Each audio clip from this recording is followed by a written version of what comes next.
Welcome to the Commercial Awareness Compass. This is your weekly guide to developing your commercial awareness in a way that goes beyond just the news. Each week, we break down one major story, breaking it down to help you build your understanding at 3 levels: beginner, intermediate, and advanced.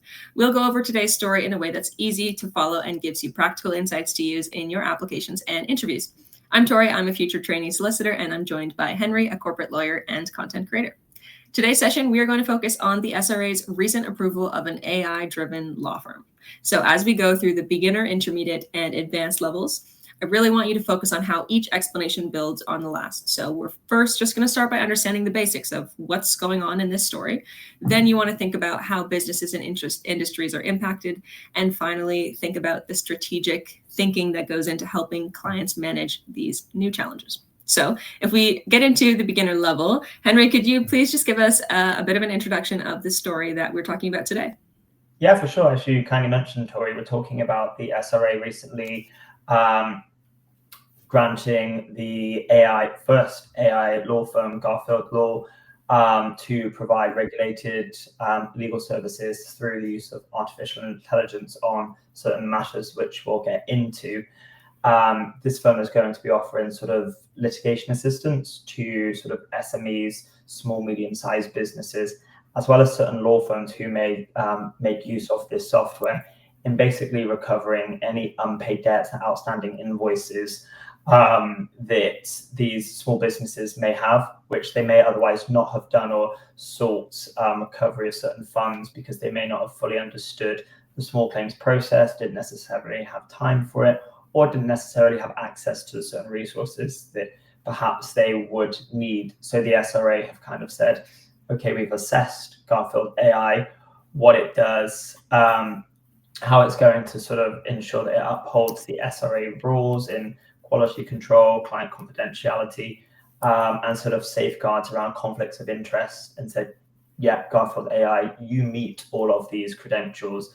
We are kind of happy to use or have you signed off and authorized to provide certain regulated services. Yeah, I mean, it's super interesting. So really, there's no human solicitor in this firm. It is AI run.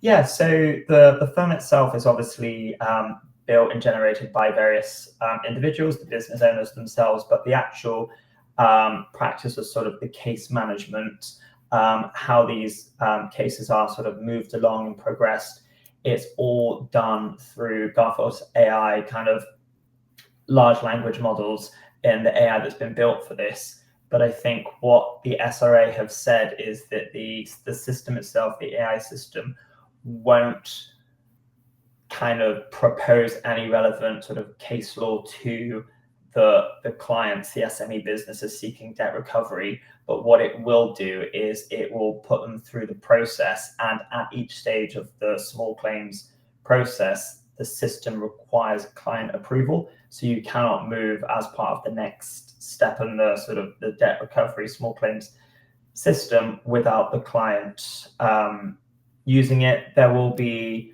a supervision and kind of oversight model that the system has built into it. And I think the SRA has said as part of the launch that there needs to be additional checks and balances and kind of monitoring systems to make sure that there aren't any hiccups, because ultimately this is a legal procedure that's going through. And obviously we need to ensure that the SRA rules and requirements are upheld. But on to the point around the human element of it, the SRA has said that the named regulated solicitors and lawyers kind of involved in this process will still be the individuals that are ultimately on the hook. So say, for example, we're getting 100 claims go through this process, and 2 are negligent, or even 1 perhaps, the solicitors that are named will still be on the hook. They will still be reliable for sort of the system outputs, the sort of the process going through. It's kind of like having your supervisor will still, to an extent, be on the hook for its trainees and the work that it's signing off. It will be the regulated solicitors that will be responsible for maintaining the high professional standards that the SRA require for its regulated entities, and all of the output that comes from it. Cool. Thanks so much for that overview. I think this is a really interesting topic to discuss. I think every year when there's this kind of application cycle, there's usually these hot topic issues that will normally come up with commercial awareness. I think for the last number of years, AI has been on that list. And I think this story in particular is really interesting because it is so connected to the legal industry. So I think there's lots to discuss. Did you want to say anything else at the beginner level before we move into the intermediate stage?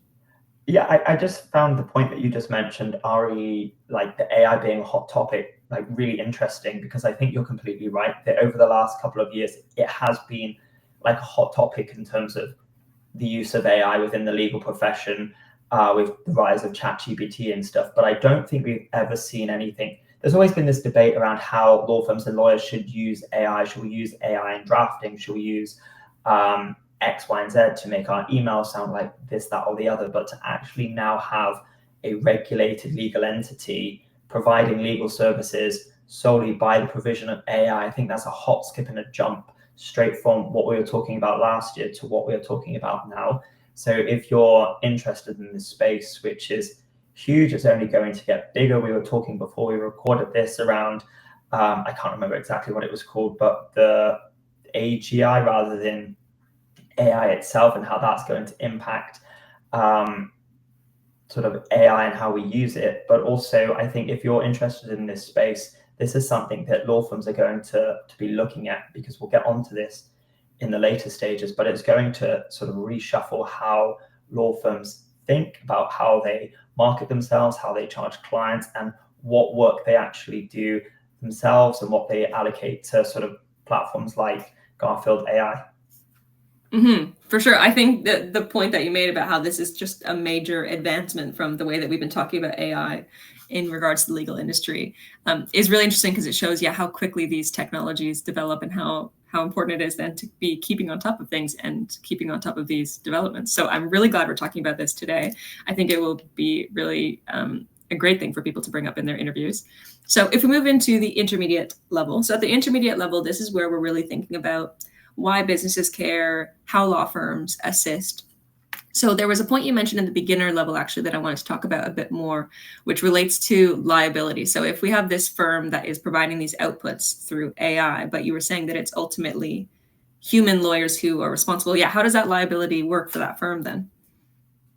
I think that we are going to see this conversation come up more and more as these kind of platforms are built and as these kind of regulated firms. We are going to see more and more of them rise up and into our sort of existence in terms of the provision of legal services. And with the SRA approving Garfield AI, we're going to, well, this to me suggests that the SRA are kind of inclined to have a greater kind of AI adoption across more areas of law.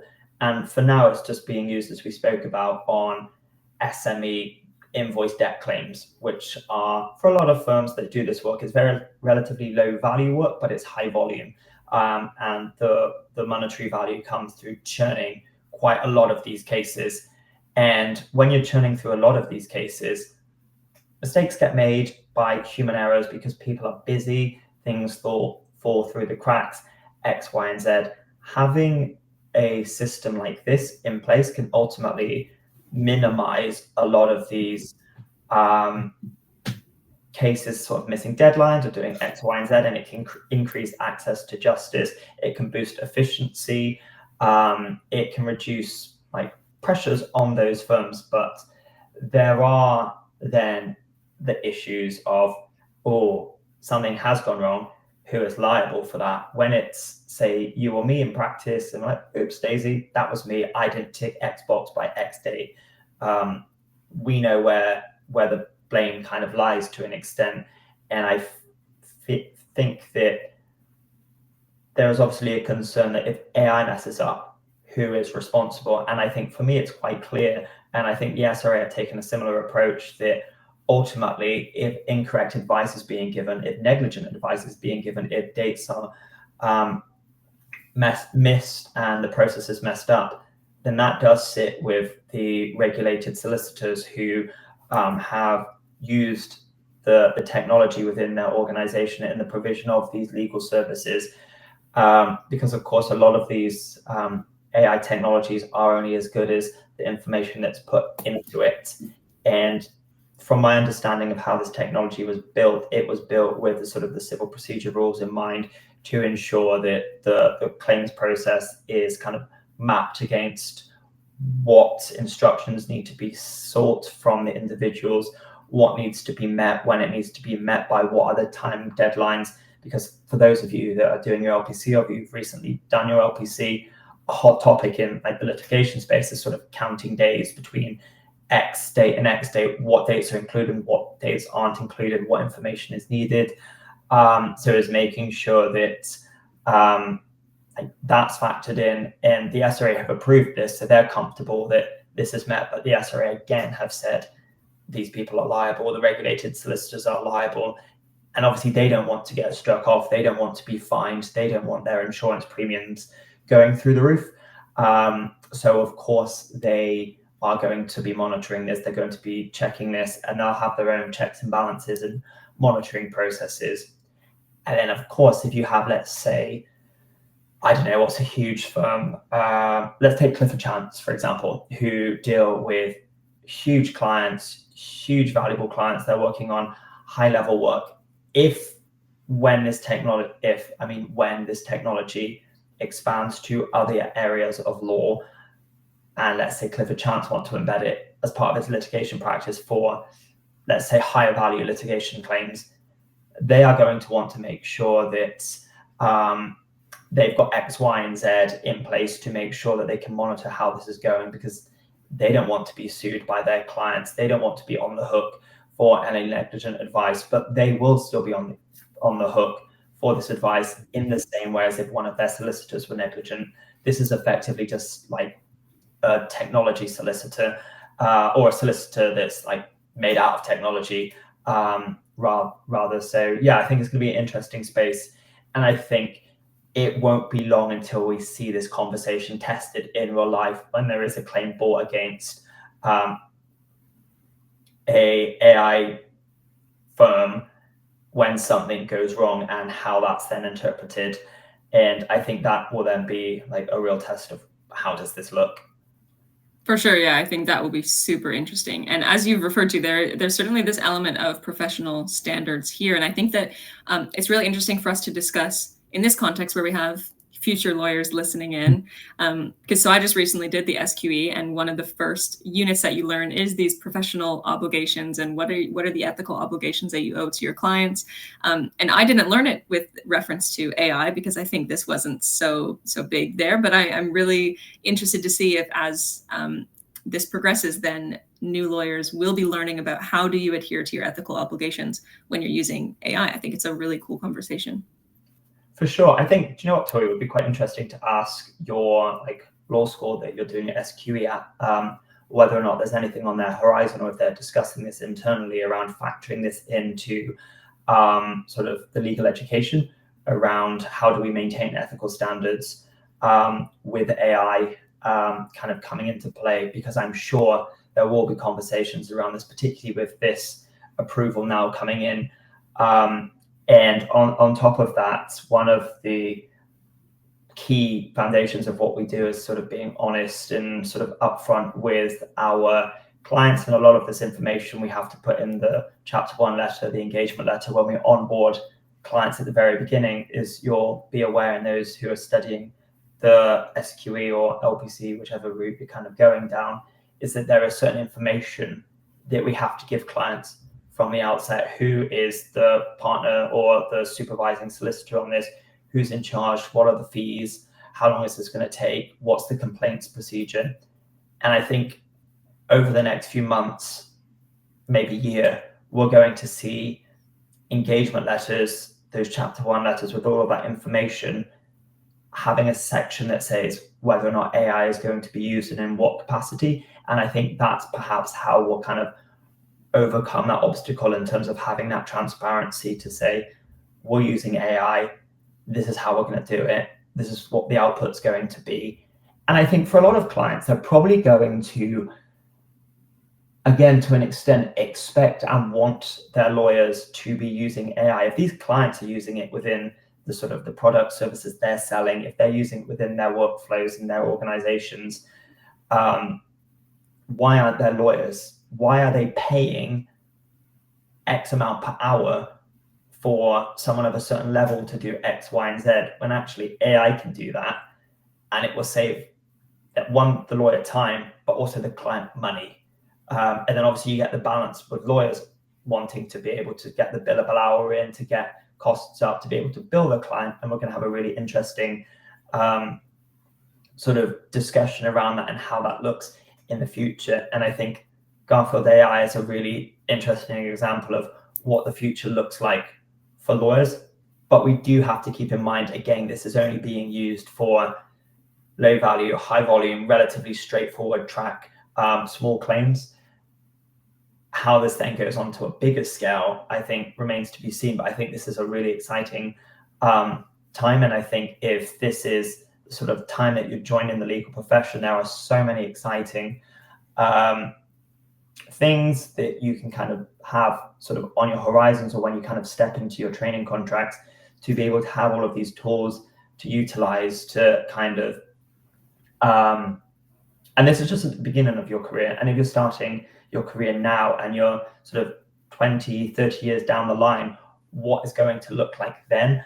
I think that's super, super exciting. And how a firm looks now, whatever size firm you're joining, and how it's going to look, even probably when you qualify 2 to 3 years later, I think there's going to be a stark difference. And what I would be thinking about if I were looking to join a firm now, if I was applying, thinking about what's AI going to do, how can this kind of save the firm money, how can this make, how can this kind of coexist with my sort of human lawyer brain, and what efficiencies can be used. I think it's great, the opportunities to kind of use this both in your legal education and beyond. I think this like unreal. Yeah, I mean, it is so exciting, so fascinating to think about. And I think that, yeah, it's really good for you to say that for future lawyers to really be thinking about in your interviews, the fact that, yeah, the law firm that you may work at might be very different just by the time that you qualify, which is really, really exciting to think about as well.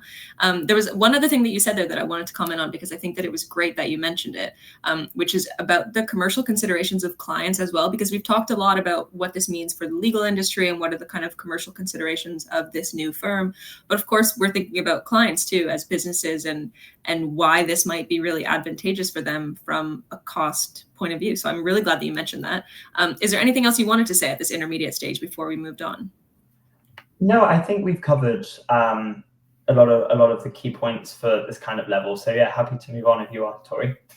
Sure. So yeah, let's move into the advanced level. So here we're thinking strategic, long-term, really what's the thinking that goes into lawyers providing this really, really valuable advice to clients. So if we want to think first on this kind of strategic thinking for law firms, what would you add on that point? Yeah, I think that the use of AI is going to have a huge impact on sort of how law firms are sort of thinking and what their strategic decisions are in terms of what they're doing. And we touched on it in the intermediate stage around what clients are expecting. If you've got a partner and a junior charging X amount to do this, when actually the assistance of AI can reduce the time and turn the costs for the client, it's going to really require law firms to kind of think about how they price what they do. Because clients will want breakdowns in sort of, I don't know how many people are watching this have experience in law firms and what the sort of client sort of invoices look like. But when you're doing your time recording, you usually have to put a little entry to say, I did X, Y, and Z, and it took this long. A lot of big clients want quite itemized and detailed summaries of what has been being done and how long that's taken. So if we can kind of factor in AI, if we can do X, Y, and Z, how do we then price that as a package that's reflective of the sort of time spent, but also to ensure that clients are really getting value for money, but also gives a firm like a competitive edge, because why am I paying X at this firm if I can pay Y at this firm because they're using AI? So how do we stay competitive in this kind of shifting market? And then it comes back to the point as well around junior lawyers entering the profession now, and how do we train? Actually, to be fair, let's restart that. I think junior lawyers entering the profession now are coming at a really interesting time, and most junior lawyers looking to enter the profession are comfortable with trying new technologies, are comfortable using to ChatGPT and various other AI tools.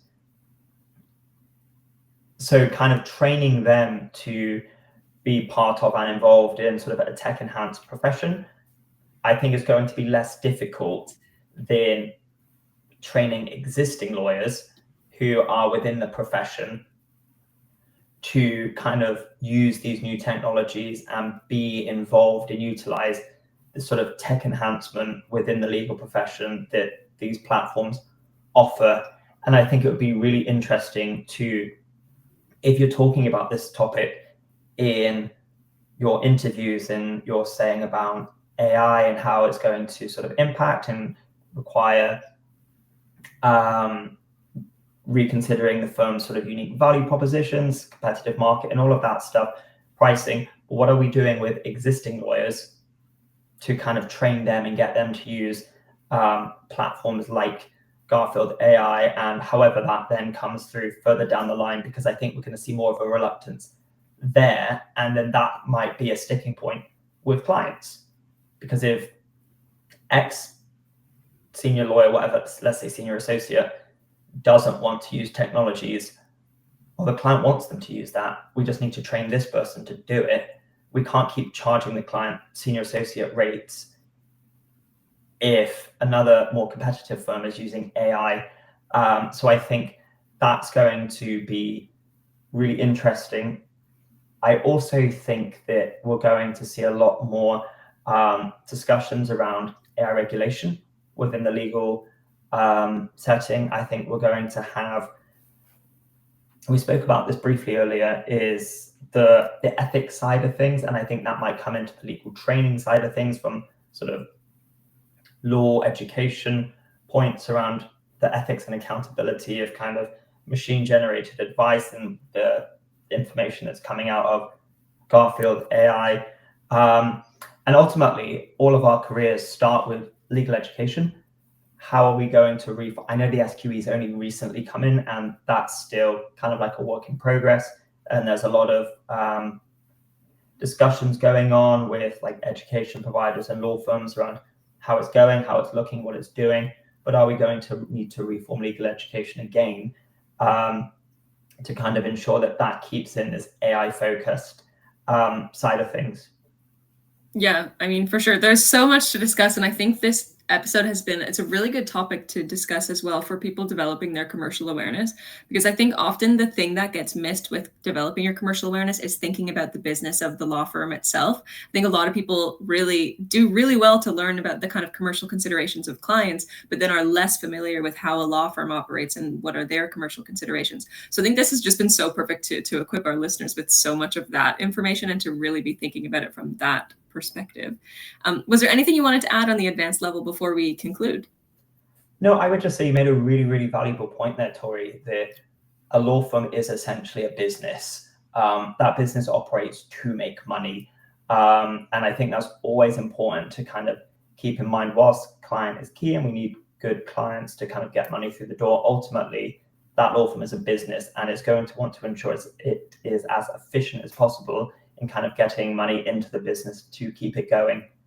So whenever you're considering like a commercial awareness story or just sort of legal practice in general, always keep in mind that this is a business and businesses need to make money. Yeah, absolutely. I think that is really, really important to remind yourself of.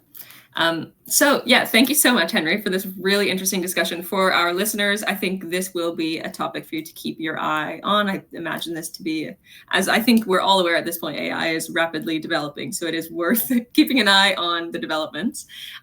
So yeah, just to our listeners, thank you for joining us today for the Commercial Awareness Compass. Remember always that commercial awareness is not just staying on top of the news. It really is about understanding why these events matter to clients, and as we've been talking about, why they matter to law firms and how does this affect the business of law firms. So you really want to think about as well how you as a future lawyer can provide strategic value to your clients. So join us next week to keep building your commercial awareness, and until then, prepare without the panic.